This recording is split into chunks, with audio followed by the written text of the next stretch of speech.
মোনা উঠে পড়, happy birthday. আজকে তো তোর জন্মদিন বলে আমি তোর জন্য সব কিছু তোর পছন্দের রান্না করেছি। আর শোন, তোর বন্ধুদের বলে দে রাত্রিরে আসতে আমাদের বাড়িতে খাওয়া দাওয়া করবে। তোর বাবা অফিস থেকে ফেরার সময় বলেছে একটা বড় দেখে কেক আনবে তোর জন্য। আর তোর জন্য একটা গিফটও রেখেছি আমি, ঠিক আছে? তাড়াতাড়ি উঠে পড়, উঠে পড়ে স্নান টান করে নে। গরম গরম লুচি আর আলুর দম ভেজেছি, খাবি কি? থ্যাংক ইউ মা, প্রত্যেক বছর এই দিনটাকে এত সুন্দর করে সেলিব্রেট করার জন্য। ঠিক আছে, আমি আমার ফ্রেন্ডদের এক্ষুনি বলে দিচ্ছি। আর আমার জন্য নতুন ড্রেস কিনেছো তো? নতুন ড্রেস তো আছেই, নতুন ড্রেস দেবো না তোকে? তো প্রত্যেক বছর জন্মদিনে আমি তোকে একটা করে ড্রেস কিনে দিই। তাড়াতাড়ি চলে আয়। ঠিক আছে, আমি উঠে এক্ষুনি রেডি হয়ে নিচ্ছি। আজকে উঠতে অনেকটা দেরি হয়ে গেল। দেখি মা ফোন করছে। হ্যাঁ মা, বলো। হ্যাপি বার্থডে মনা। থ্যাংক ইউ মা, থ্যাংক ইউ। কি করছো তুমি? এই তো মন্দিরে তোর নামে পুজো দিয়ে এলাম।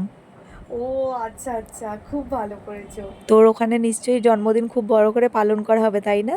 হ্যাঁ, করবে তো বটেই। বিয়ের আগে তুমি যেরকম ভাবে করতে ওরা হয়তো সেরকম ভাবে কিছু না কিছু করবে, বুঝলে তো? তো আমি এখন রাখছি। হ্যাঁ, আমার আজকে এমনি উঠতে দেরি হয়ে গেছে। দেখি মা মনে হয় এতক্ষণে অনেক কিছু রান্না বান্না করে রেখেছে আমার জন্য।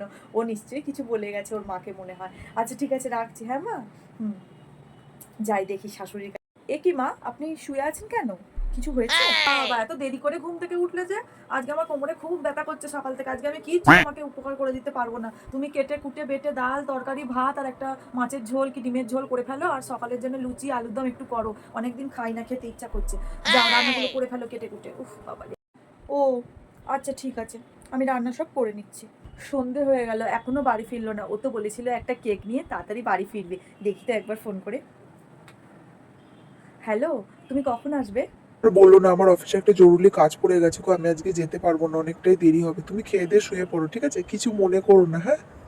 আচ্ছা ঠিক আছে, রাখছি। বিয়ের আগে প্রত্যেক বছর মা আমার জন্মদিনটা কত সুন্দরভাবে সেলিব্রেট করতো, আর এখন এসব কিছুই হয় না। যাকে কি আর করা যাবে।